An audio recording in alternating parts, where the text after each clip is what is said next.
force of power in British politics, just to say the least there. So that's all very, very interesting. So yeah, Tuesday was really a critical moment in Britain's tortured 3-year effort to extract itself from the European Union. The saga has divided Britain's, torn apart the ruling Conservative Party, and prompted complaints that Johnson has trampled the conventions of the country's unwritten constitution. Majority lawmakers are determined to block a withdrawal from the European Union without a deal. So that is going to be the biggest challenge for them coming up. So, all right. We now look, we're going to head a little bit more to the east, to Iran. So, interestingly enough, the crisis over Iran's nuclear program, quote-unquote, may ultimately be about the complexities of America's relationship with Israel. Israeli officials have long had contemplated unilateral strike against Iran. Wow. So, and some believe that President Trump, unlike his immediate predecessors, will not stand in the way.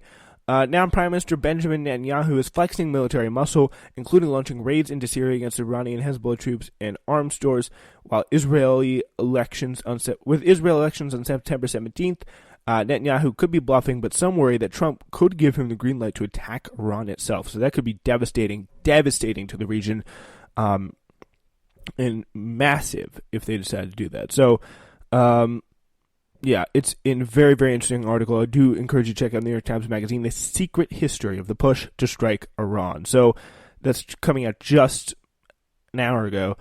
I'll read you a little bit of it. So just the opening scene here. In July of 2017, the White House was at a crossroads on the question of Iran. President Trump had made a campaign pledge to leave the terrible nuclear deal that the President Barack Obama negotiated with Tehran, but prominent members of Trump's cabinet spent the early months of the administration pushing the mercurial president to negotiate a stronger agreement rather than scotch the deal entirely.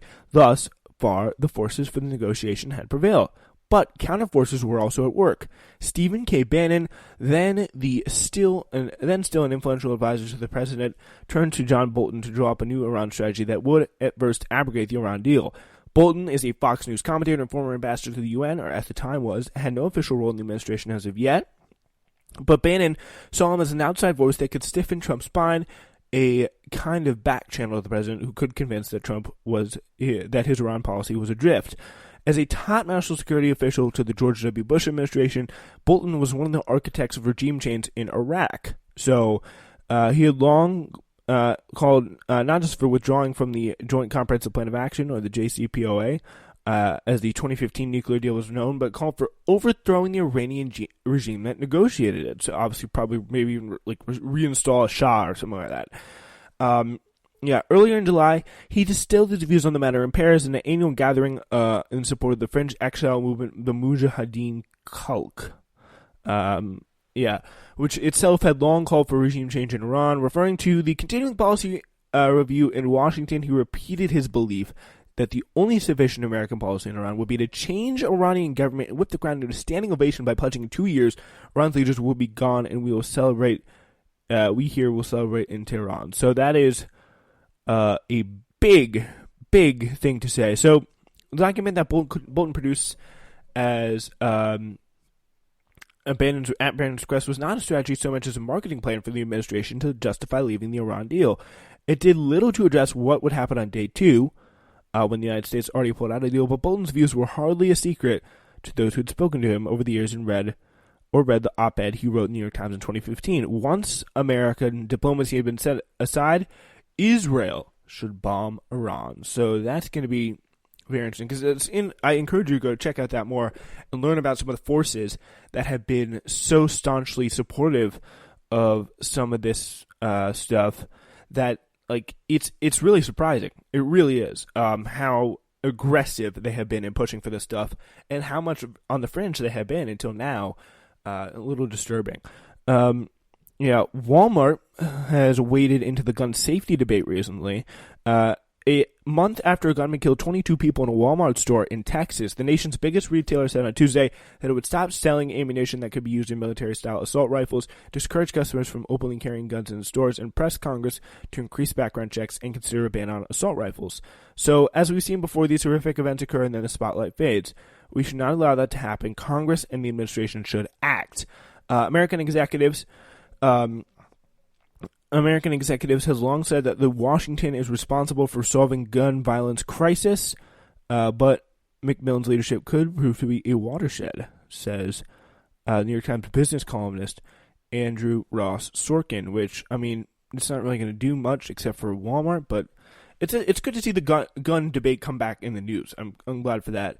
Walmart's decision is in line with opinion polls that indicate a public desire for more gun control, but gun rights supporters, including the National Rifle Association, rebuked the company.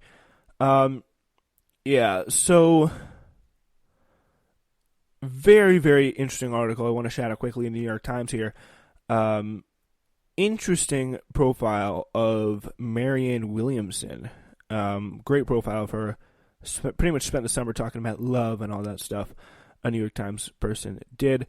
But quickly, let's do some quick hits, folks. Let's do them. All right, in quick hits news today, there's growing recession fears. A key index showed on Tuesday the American Manufacturing Center had contracted last month for the first time since 2016 amid the trade war with China. President Trump said the Chinese manufacturing will crumble if Beijing did not agree to his trade terms. I don't know, man.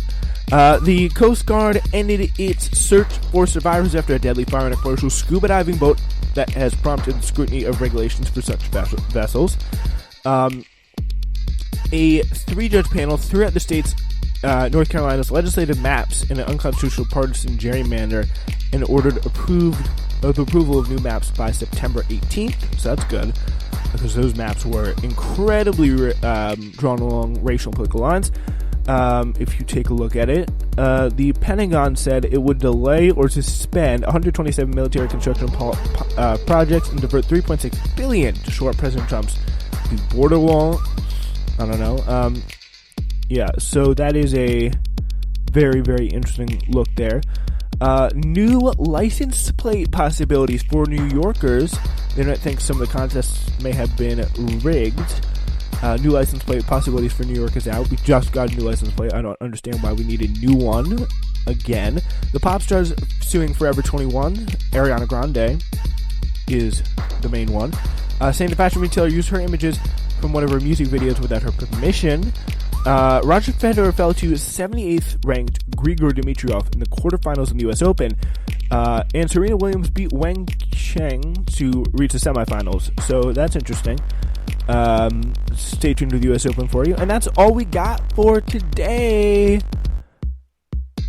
We will see you tomorrow with more quick hits. And that's also our show. We really got to go. We're late on time, but we hope you enjoyed today's show. I know I certainly did. We'll see you tomorrow, actually, with, of course, episodes coming in the first half of the 6 o'clock. So that is something to look forward to as well. So stay tuned. Thank you so much for listening. It's The Wake Up.